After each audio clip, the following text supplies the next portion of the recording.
बिस्मिल्लाहिर्रहमानिर्रहीम। अस्सलामु अलैकुम नाज़रीन, तमाम तारीफ़ें ज़ात पाक की जिसने ये कायनात तख्लीक की, और दुरूद सलाम आखिर ज़मान नबी हज़रत मोहम्मद सल्लल्लाहु अलैहि वसल्लम की ज़ात पाक पर जिनकी वजह से ये कायनात तख्लीक की गई। नाज़रीन, आज की वीडियो में बात करेंगे एक समा न्यूज़ की, जहाँ पर तलत हुसैन साहब का एक टॉक शो चल रहा था, और तलत हुसैन साहब वो दलाल हैं। इनकी थोड़ी सी मैं यहाँ पर 1 मिनट की पहले डेफिनेशन करूँगा, और उसके बाद जना आगे बढ़ेंगे कि वो दलाल हैं जिन्होंने सारी ज़िंदगी एस्टेब्लिशमेंट की और नून लीग की चमचागिरी की, और इसके बदले में इन्होंने अपने एक बेटे को पाकिस्तान की इंटरनेशनल टीम में सेलेक्ट करवाया, और वो बेटा बांग्लादेश में गया, और बांग्लादेश के अंदर जब वो पहुंचा तो बांग्लादेश की टीम ने पाकिस्तान को वाइट वाश कर दिया। क्योंकि सिफारशी प्लेयर से जूते पॉलिश करने से आप टीम के अंदर सेलेक्ट तो ज़रूर हो सकते हैं, जूते पॉलिश करने से आप टीम का हिस्सा बन सकते हैं, आप खेल सकते हैं, लेकिन आप हीरो नहीं कहला सकते, आप अपनी टीम को जितवा नहीं सकते, बल्कि आप अपनी टीम को जलील और रुसवा ज़रूर करवा सकते हैं। तो ये मुस्तफ़ा नवाज़ खोखर साहब ने राना सनाउल्लाह को कैसे चपेड़े मारी लबैक के हवाले से, वहाँ पर क्या बहस मुबैसा हुआ, फिर इस तलत हुसैन ने वहाँ पर क्या जो है ना वो गुंडागर्दी की। तो ये सारी डिटेल्स हैं, जो तफसीलात हैं, वो आप लोगों के साथ इस वीडियो के अंदर शेयर होंगी। चैनल पर नए तो इसको लाजमी सब्सक्राइब करें, वीडियो को शेयर करें और कमेंट्स भी करें। जितनी बहन भाई देख रहे हैं, ये आपसे मुद्दे बना गुजारिश है, रिक्वेस्ट है। तो चलते हैं नाज़रीन अपने टॉपिक की जाए। नाज़रीन, तलत हुसैन साहब समा न्यूज़ के ऊपर अपने शो को होस्ट कर रहे थे, मेज़बानी कर रहे थे। वहाँ पर मुस्तफ़ा नवाज़ खोखर साहब भी इन्वाइट थे, राना सनाउल्लाह भी इन्वाइट थे। और राना सनाउल्लाह ये वो मुतकब्बिर शख्स है कि इस मुतकब्बिर शख्स ने, इस जलील शख्स ने जलालत दिखाते हुए 2014 के अंदर सबसे पहले जो तहरीक मिनाजुल कुरान की रैली थी लाहौर के अंदर, मॉडल टाउन के अंदर, इसने गोलियां चलवाईं, और जो हामला ख़वातीन थी उनके पेटों पर इस जलील ने गोलियां मरवाईं। ये कोई मजाक नहीं। आप कहेंगे यार आप ये सियासी बात कर रहे हैं, ये सियासतदान है, सियासी नुक्ता नज़र से आपका जो पॉइंट ऑफ व्यू है, या आपका ये जो मौक़िफ़ है, जो भी चीज़ है, ये इसलिए है कि ये आपका सियासी मुखालिफ है। नहीं यार, ये रियलिटी है, एक लफ्ज़ भी इसमें झूठ नहीं है। इस बंदे ने गोलियां मरवाई। अच्छा, अब ये यहाँ पर बैठा हुआ, तो इसको मुस्तफ़ा नवाज़ खोखर ने कहा कि ये सेनेटर भी रह चुके हैं, आपको मालूम है, जरदारी साहब के करीबी दोस्त भी रह चुके हैं, लेकिन इनको जरदारी साहब ने उस तरह से प्रोटोकॉल ना दिया। साफ ज़ाहिर है कि जो एक सियासतदान जो होता है वो हमेशा अपने लीडर की चमचागिरी करता है, और ऐसी चमचागिरी करता है कि इसके बदले में वो मुझे नवाजें।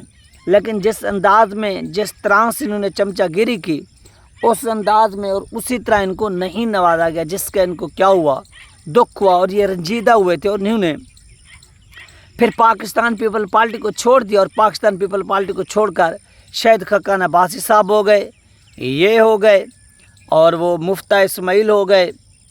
आपको मालूम है वो नून लीग के वज़ीर ख़जाना भी रहे थे जब जनरल बाजवा ने इमरान खान की हुकूमत गिराई थी। तो उसमें फिर उन्होंने मिलकर एक अपनी जो पार्टी है, एक नई पार्टी आपको मालूम है कि वो उन्होंने फिर क्रिएट की है, बनाई है। अब यहाँ पर अब ये राना सनाउल्लाह कभी इस तरह की बात कर रहा था, तो कभी उस तरह से बात कर रहा था। मुस्तफ़ा नवाज़ खोखर ने इसके मुंह पर थप्पड़ मारा और कहा, बगैर तो कि पंजाब के अंदर लबैक के ऊपर गोलियां तुम लोगों ने चलाई। ये पहली बार मैं पाकिस्तान के नेशनल चैनल पर देख रहा हूँ, जब से ये सानिया मुरीद के हुआ है ना। खुदा की कसम, मुस्तफ़ा नवाज़ खोखर से हमारे सियासी इख्तिलाफ़ात आ सकते हैं कि वो उस पार्टी का है, या वो उस शख्सियत का हामिल शख्स है, उस नज़रियात का हामिल शख्स है, सेकुलर है, लिबरल है, फलां है।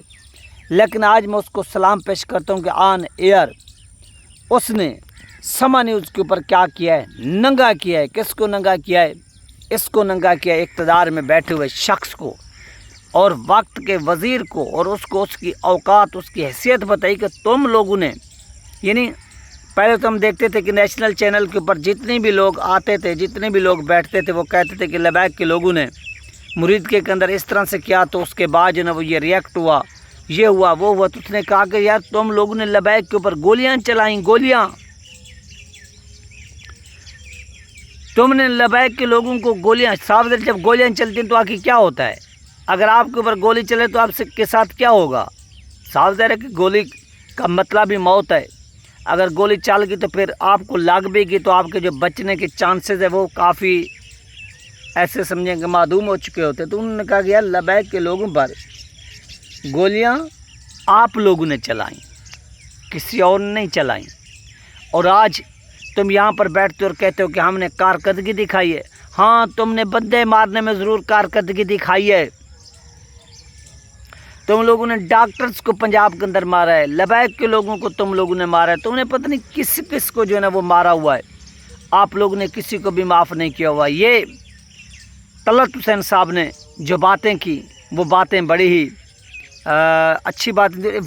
جب وہ وہاں پر اس رنا ثناءاللہ کو نتھ ڈال چکے تھے, یعنی پوری طرح سے ننگا کر چکے تھے, تو اس وقت ایک طلال چودھری اپنا طلعت حسین بیٹھا ہوا تھا. اس کا مطلب یا اس کا مین مقصد تو یہ ہوتا ہے کہ وہ ہوسٹ ہے, اس کا کام صرف کویسچن کرنا ہے, کسی کی دلالی کرنی نہیں ہے. یعنی اگر میں ہوسٹ ہوں, میزبان ہوں, میرے پاس مہمان آ رہا ہے, میرا مقصد ہے اس کے سب مہمان ہیں 4-5 ہیں, میرا مقصد یہ ہے کہ برابر دونوں جو 4-5 ہوں گے ان کو برابر پر کھانا دینا. یہ میں ایک مثال دے رہا ہوں. تو ہوسٹ کا مقصد تو ہوتا ہے وہ سوال کرتا ہے نا, وہ یہ تو نہیں ہے کہ دوسرے کی دلال بن جائے. تو وہ رنا ثناءاللہ کی پھر دلالی کرتے ہیں کہ نہیں لبیک نے تو ریاست کو چیلنج کیا تھا, وہ تو ریاست کہیں گے. تو بھائی جن کے ہاتھوں میں یہ بریلوی ہیں, بریلوی یہ ریاست کی بات کرتے ہیں, آپ جمہوریت کی بات کرتے ہیں. اگر اسی ریاست کو دیکھیں, جمہوریت کو دیکھیں, جمہوریت کے قانون کو دیکھیں, تو پاکستان کے اندر بریلویوں کی حکومت بنتی ہے اور وہاں پر ان کا ایک MNA بھی نہیں ہے. کون سے ان لوگوں نے ریاست کی وائلیشن کی ہے مجھے یہ بھی بتائیں. کیا پروٹیسٹ کرنے کے لیے سڑک پر نکلنا یہ ریاست کی وائلیشن ہے؟ اور تم چمچا گیری کر کے اپنے بیٹے کو پاکستان کی نیشنل ٹیم میں سلیکٹ کراؤ اور تمہارا بیٹا پاکستانی ٹیم کو ذلیل اور رسوا کروائے, اور بنگلہ دیش جیسی ایک پھٹیچر ٹیم سے ہماری ٹیم وائٹ واش ہو جائے. کیا یہ ریاست کے اگینسٹ کوئی بڑی سازش نہیں ہے کہ یہاں پر آپ نے انٹرنیشنل سطح پر ریاست کو ذلیل کروا دیا ہو اور آپ محب وطن کہلائیں؟ تو یہ ناظرین ایک انتہائی افسوس کی بات ہے کہ یہ ان جیسے جو دلال لوگ ہیں, انہوں نے پاکستان کو جس ڈگر پر اس وقت پہنچا دیا ہے, وہاں سے جو واپسی کا جو راستہ ہے نا وہ انتہائی کٹھن ہے, وہ مشکل ہے. یہ محب وطن لوگوں کو غدار ڈکلیئر کرتے ہیں اور غدار لوگوں کو یہ محب وطن ڈکلیئر کرتے ہیں. یہ ہے وہ بنیادی ہماری ضلالت کا یعنی سبب ہونا تو یہ چاہیے تھا. یہ طلعت حسین کہتا کہ یار آپ نے معصوم لوگوں کو واقعی مصطفیٰ نواز کھوکھر ٹھیک کہہ رہا ہے کہ آپ لوگوں نے ان معصوم لوگوں کو مارا, کس لیے مارا, کیوں مارا؟ آپ کے پاس وہ کون سا ایویڈنس ہے, کون سا وہ ثبوت ہے؟ وہ ہمیں آپ ثبوت بھی دکھائیں کہ یار یہ ہمارے پاس وہ ایویڈنس ہے, یہ ہمارے پاس وہ ثبوت ہے. ان ثبوتوں کی بنیاد پر ہم نے ان کے اگینسٹ جو ہے وہ کارروائی کی. آپ تو یہ چیز سامنے رکھتے, لیکن آپ نے یہ چیز سامنے نہیں رکھی. اس چیز کا کیا افسوس ہے. آپ اوپر سے ان قاتلوں کے کیا بننے پڑ گئے, محافظ بننے پڑ گئے, پردہ ڈالنا شروع ہو گئے کہ نہیں ان لوگوں نے تو ایسا کیا ہی نہیں ہے, یہ تو دودھ کے دھلے ہیں, یہ تو کھیر کے دھلے ہیں, یہ تو فلاں ہیں, یہ تو فلاں ہیں. بس وہ تو لبیک کے لوگ جو تھے جو ریاست کے انگیسٹ تھے. بھائی اپنی ریاست کے انگیسٹ کوئی نہیں ہوتا. جو پاکستان کے اندر نظام مصطفیٰ لینا چاہتا ہو, حضور کی بات کرتا ہو, حضور کی ناموس کی بات کرتا ہو, حضور کی امت کی بات کرتا ہو, وہ سعد رضوی ان کے ورکر کیا وہ اب اس ریاست کو کہیں گے کہ یہ ریاست جو ایک امید ہے کہ اس ریاست کے اندر نظام مصطفیٰ قائم ہو سکتا ہے, قائم ہوگا, تو کیا وہ اسی ریاست کے اگینسٹ کھڑے ہو جائیں گے؟ کیا وہ اسی ریاست کو نقصان پہنچانے پر تول جائیں گے؟ یہ گھٹیا اور یہ غلیظ سوچ آپ کی ہو سکتی ہے, اس کے علاوہ کسی اور کی نہیں ہو سکتی. صادری صاحب نہ ایسا کر سکتے ہیں, نہ وہ ایسا سوچ سکتے ہیں, نہ وہ اپنی لائف کے اندر, اپنی زندگی کے اندر کسی کو ایسا کرنے کی اجازت دیں گے.